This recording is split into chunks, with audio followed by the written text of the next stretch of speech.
Next, gimana merawat balita yang terinfeksi COVID. Jadi gini loh guys,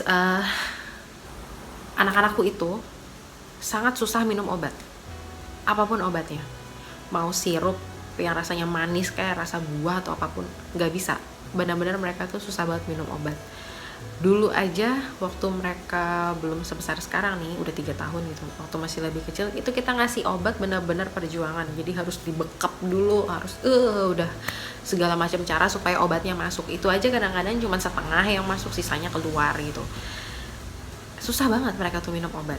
Dan bersyukurnya mereka doyan teh daun ara, teh daun tin. Yang tadi aku udah bilang, salah satunya kandungan teh daun tin itu dia memiliki zat antioksidan yang tinggi dan juga ada sifat antivirus. Jadi bersyukurnya mereka suka itu dan mereka minta gitu. Jadi aku benar-benar cuma kasih teh daun tin doang. Terus panas mereka turun. Selama mereka nggak batuk sih, flu ya. Ada batuk sedikit banget gitu. Selama mereka flu 3 hari itu tetap aku kasih rutin sehari sekali mereka berdua gitu kan. Sampai selama kita isolasi mandiri 14 hari mereka terus aku kasih teh daun tin gitu, karena aku tahu ada virus yang belum selesai di tubuh mereka yang perlu dibuang gitu. Jadi udah kita berdoa aja, memang cara Tuhan aja gitu. Mereka meminta sendiri artinya mereka udah tahu tubuhnya perlu gitu. Mereka udah meradar diri mereka sendiri kalau mereka perlu antivirus untuk tubuh mereka. Terus untuk masalah makanan, nah ini waktu awal-awal aku bilang kita kan nggak ada yang tahu ya kalau itu COVID gitu. Pada saat panas mereka makannya juga jelek banget. Sampai 3 hari flu itu juga makannya kurang bagus. Kira-kira mereka itu susah makan ada 1 minggu ya, terhitung dari hari pertama mereka demam sampai selesai flu-nya, terus masih ada sisanya lah, masih agak kurang enak gitu, mungkin ada rasa-rasa mual. Aku perhatiinnya waktu minum susu, jadi mereka tuh minum susu kurang semangat, biasanya cepet gitu minum susu, ini cuma setengah terus berhenti langsung bilang sakit perut, tapi ekspresinya tuh ekspresi mual. Apa yang mereka makan hanya yang mereka mau makan pada saat itu. Waktu itu mereka minta pizza, aku beliin pizza, mau makan walaupun gak banyak tapi at least mau. Terus minta roti, kita selalu stok roti gandum di rumah, aku bikinin roti dan mereka sukanya sama Ovomaltine atau Nutella gitu, ya udah kasih aja, yang penting mereka mau makan. Itu kira-kira sampai 1 minggu kayak gitu. Cuma tetap harus ada pengganti, jadi ketika mereka nggak mau makan langsung di booster dengan susu. Jadi mereka nggak mau makan siang, makan siangnya cuma sedikit, bikinin susu. Makan malamnya juga cuma sedikit, bikinin susu gitu. Dan susunya itu juga aku campur vitamin.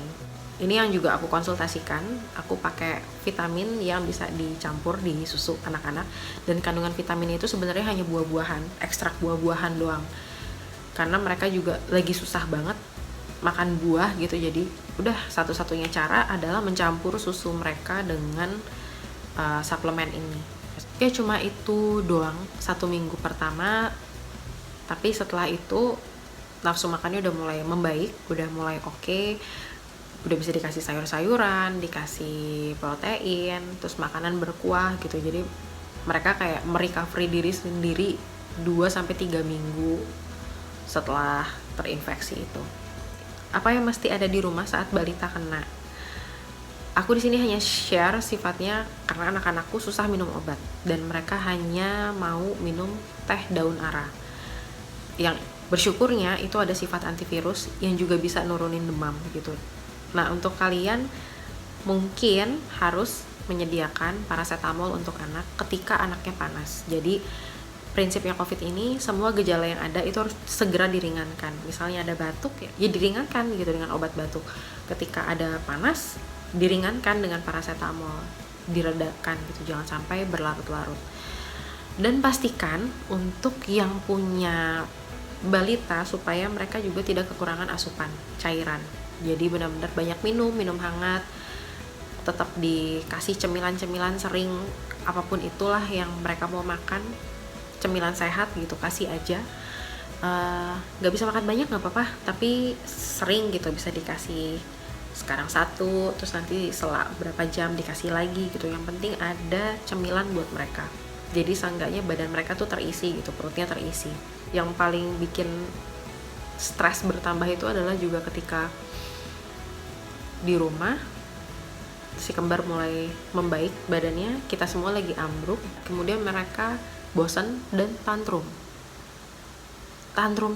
itu benar-benar berlangsung seminggu lebih kali guys. Itu cukup bikin kepala mau pecah rasanya gitu ya. Itu tantangan gitu, tantangan aku yang isolasi mandiri di rumah dengan 2 balita gitu yang lagi aktif-aktifnya, lagi super aktif banget mereka. Tapi bersyukur banget, puji Tuhan banget, kita semua berhasil melalui ini, udah sehat. Dan ya harapannya Indonesia segera pulih dari corona. Para nakes di luar sana, dokter-dokter, tenaga kesehatan yang lain, kalian luar biasa. Terima kasih untuk dedikasi kalian. Udah nggak tahu lagi harus pujian apa yang dikasih gitu, karena tanpa kalian kita juga nggak tahu ya siapa yang mau ngurusin gitu, siapa yang mau rawat. Dan untuk kita semua yang masih harus bekerja di luar, yang masih harus terpaksa keluar rumah, kalian benar-benar jaga kesehatan, taat protokol kesehatan juga, jangan lupa menutrisi tubuh, dan nggak boleh ada celah lengah gitu untuk kita sampai terpapar, karena nggak enak banget guys rasanya, benar-benar nggak enak. Yang nggak enak itu bukan cuma yang dirasain tubuh, tapi yang tadi aku bilang, mental itu diacak-acak, berceceran kalau aku bilang tuh, kayak udah nggak karu-karuan gitu. Dan mungkin yang bikin orang jadi lebih cepat drop imunnya juga karena ya itu tadi ya, sulit mengendalikan pikiran juga. Dan aku bisa paham banget itu karena rasanya benar-benar gak enak. Begitu guys, semoga video ini bermanfaat. Yang aku lakukan di sini hanya sharing apa aja yang kita lakukan selama isolasi mandiri di rumah. Aku tahu setiap orang pasti punya pengalaman yang beda-beda dan juga dengan kondisi yang beda-beda, nggak bisa disamain. Tapi setidaknya siapa tahu ada informasi di video ini yang bisa membantu kalian yang lagi menjalani isolasi mandiri di rumah. Sampai ketemu di video-video berikutnya yang aku udah nggak berharap untuk bahas COVID lagi. Kita bahas yang lain. Semoga corona ini segera berlalu. Amin. See you next time.